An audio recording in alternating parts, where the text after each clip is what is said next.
Hey everybody, welcome to my channel. I'm Stacy. This is totally spur of the moment, but I am packing for a very quick weekend getaway, and my favorite thing to do is spend hours deciding which art supplies to bring, but then never end up using. So today I'm going to just go over some of my ideas for this trip coming up, which sketchbooks to bring, which art supplies I want to bring, and we'll just go from there. This is happening. We're doing this right now, live. Okay, so I'm going to Wyoming. I've been there before. I know there are mountains and trees and hikes and lakes and some city and wild cats like this one here.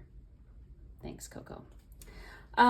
So I know I need to bring a lot of greens, probably some browns, some blues. So let's just see. The first thing I always like to figure out is which sketchbook. And I have here a Royal Talens. This is one that I've been working in for a long time. It takes me quite a while to get through these. So this is always a great, safe option. I'm very comfortable working in this book. I know what to expect. I know how it handles my materials. My other option is my new favorite, which is a Pith sketchbook. This takes an incredible amount of materials without warping the paper. It's an exceptional sketchbook. Sometimes it feels too precious, but I am enjoying working in it. Test sheet of my colors. But lately I've also been getting into this Nina Cosford sketchbook.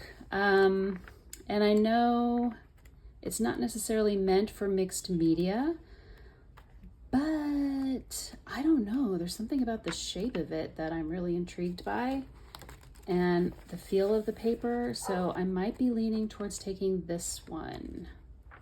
We shall see. For now, let's do,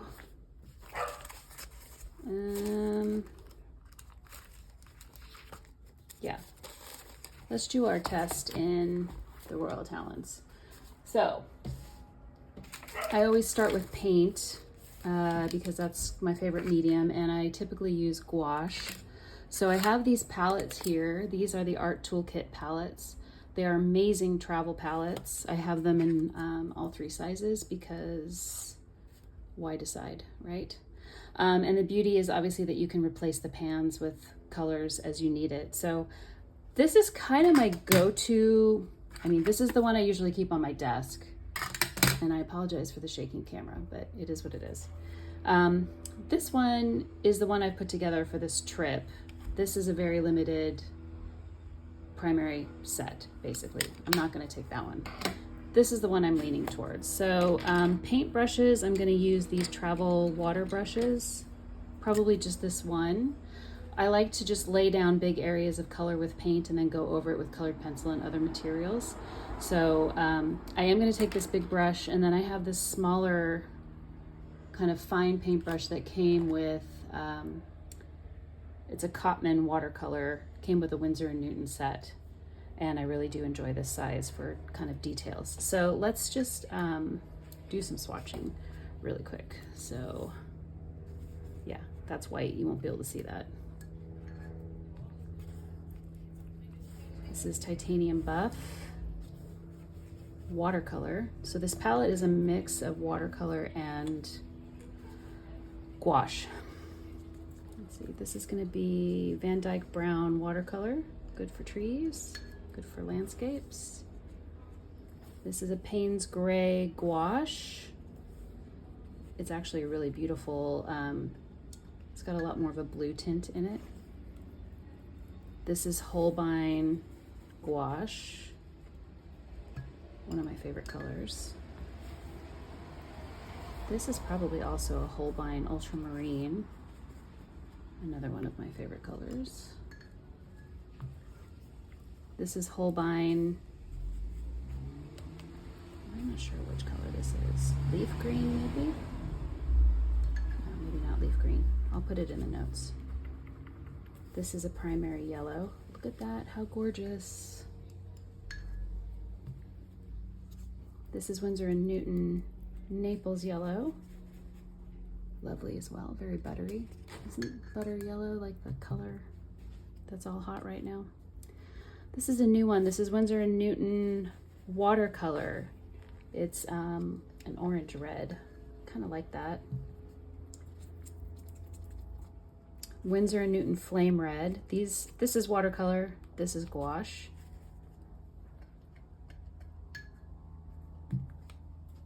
This is also Winsor & Newton Watercolor. Just kind of love that pinkish, it's coral. I love that color.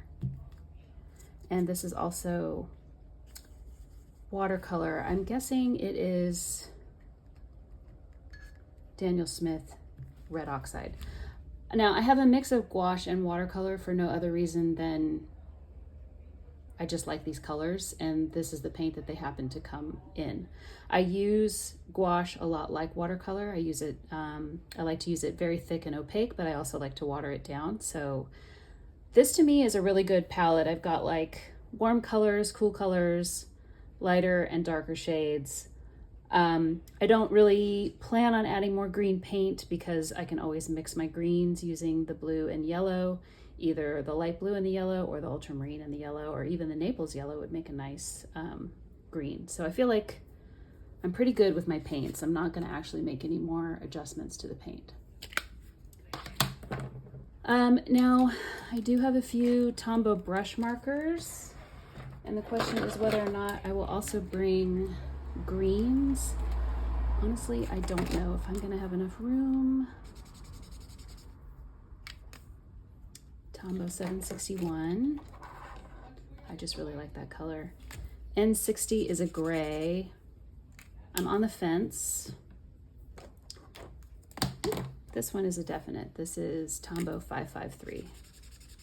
I really like this one for shadows more than a gray. I just think it makes it a little bit more interesting. So I'm actually not going to take this gray. This is a new one for me. Faber-Castell Gold Faber Aqua dual marker, vintage pink. I mean, that's a yes for me. I don't know what I'll do with it, but that's a yes. The greens will make it very convenient for getting down big areas of color. This one might be too bright. That's 133. That one's probably not bad. 126. And then nearby here, I also have 158. Ooh, that's nice. 192. That's nice. Actually, I think I like, well, we'll put them all in there for now. Why choose? Well, except for when it comes down to packing and I have no space. So those are the colors that I'm gonna take. Colored pencils, kind of a range of, oh, one more Tombow, a nice neutral. This is great for like buildings or even just sketching if I want to sketch like an outline of the scene before I start going in with other materials. This is a keeper. Okay, colored pencils. So Prismacolor. I like to try to find colors that are similar. That way, you know, I can just switch between them and they all work together and it's really harmonious. So this is Prismacolor Scarlet Lake. This is Holbein, and I don't have my glasses on, so I can't read it. I think it says coral. So again, this will look really pretty next to that. This is also a Holbein Yellow Ochre. I'm actually amazed I can read these without my glasses, guys. Yellow Ochre. Oh my God, I love this color. Tiger Lily, also Holbein. And I'm not really an orange person, but all of a sudden I'm into orange. This is a new one for me, Derwent Light Fast Ruby Earth. That's gonna go really well with these pinks up here. This is another Derwent Light Fast in Dusky Pink. This is a brand new color, I've never used it, but I love how these four work together. This is a bright yellow, so that will look nice over here. Yeah, I am not going to be able to read this. This is Bismuth Yellow, number 810, Luminance. Okay, Prismacolor Chartreuse. See, if I bring that color pen, that'll go nicely, but I'm not going to bring that pen. But I'll have this color, so I'm good. This is also Luminance. Looks like moss green. That's a nice color. Not my favorite, but it's tiny. I'll bring it. Luminance dark sap green. This is probably one of my most favorite color pencils. So this will definitely be coming. It's going to be great for trees. Nope, no idea, guys, what this one is. Luminance 212. Another one of my favorite colors, and that's a really nice match with that pink color. Okay, for the blues, we have light cobalt blue in the Luminance pencil. Delicious. This one is also another favorite of mine. Cannot read it. It's either 649 or 049, but it's a beautiful, rich blue. Wouldn't that make a nice night sky? And then this one is dark indigo. Oh, this was also Luminance. This is Luminance. Dark indigo, almost black. So I will not be bringing a black. And then the last one, Luminance 407, is sepia. So that's going to be nice for adding like tree details. And last but not least, just for the fun of it, Holbein fog, sea fog. Yeah. Okay. This is a nice, just a black, simple calligraphy pen. You can see it has a chiseled edge, so I can get a lot of different marks.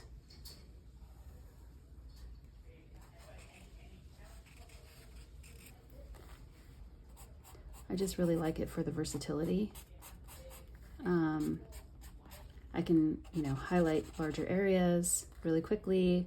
I can do fine details, and it's just going to be really nice for like line drawing or even just handwriting. Trusty Blackwing Palomino. This is the one that has the really soft lead, so it's a lot darker. You can also smudge it a little bit, which is kind of fun. Certainly I need a clip to keep my pages from flying away. A sharpener, a tiny eraser. Sorry for the shake. Washi tape. And then last but not least, the Neocolors. So if you haven't used Neocolors before, these guys are really cool because they are water soluble. So you can, gosh, that feels nice just to even use like that. It's so smooth. But you can water them down and you can spread the paint around that way. I mean, in theory, I probably don't even need to bring the paint, but the paint does work a lot faster, so it makes it a little bit easier. So here are the other colors. Let's see, that first one, Vermilion, of course, one of my favorites. I think this is the one I just did. I don't know, it's pink. 071. This is 051. You can see it's so short I can't read the name anymore. Again, this one is also too short. I think it's 042. So it might be, I'm not sure what that one's called. This is probably an ochre. Again, can't read it. 038 question mark. It's like a yellow ochre.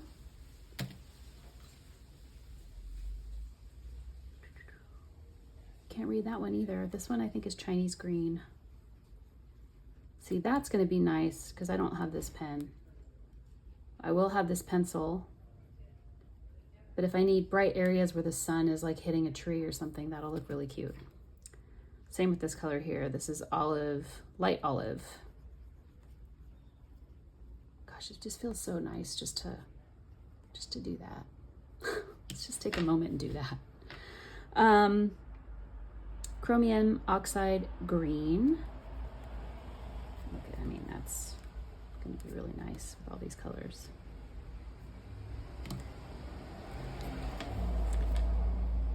Cobalt Blue Light. This is probably like a desert island color. If I got stuck on a deserted island, if I got stuck on a deserted island, this is probably one of the colors I would take with me because I love it so much. And the vermilion. This one should be, I don't know, it's maybe Ultramarine, number 140160. I'm not really sure. Doesn't really matter. Look how pretty those three look. This one, your guess is as good as mine. I like that. It's like a periwinkle. And then, oh, we got another pink in here. This is pink. Okay. So this must be salmon pink, and this is pink, and that might be salmon. It's okay if we have too many pinks. I'm not sure what's pink right now, but maybe there'll be some flowers. White, just for blending, but also it's nice to kind of cover up areas or knock them back a little bit. And then this brown. Gosh, I kind of just want to take these and just forget the rest. But that's not going to happen. Don't know what color this is, guys. I'm really sorry. So that is what I'm taking. Now the question is, I am flying. I would really like to bring these Liquitex markers because they will go down especially quick. So for convenience, they're also just like really fun to like draw with. This one exploded on the shipment to my house from Blick.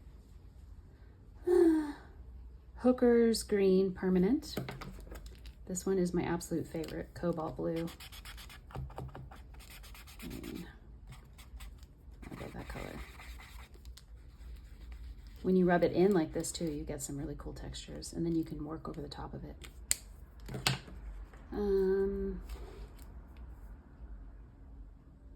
Raw Umber.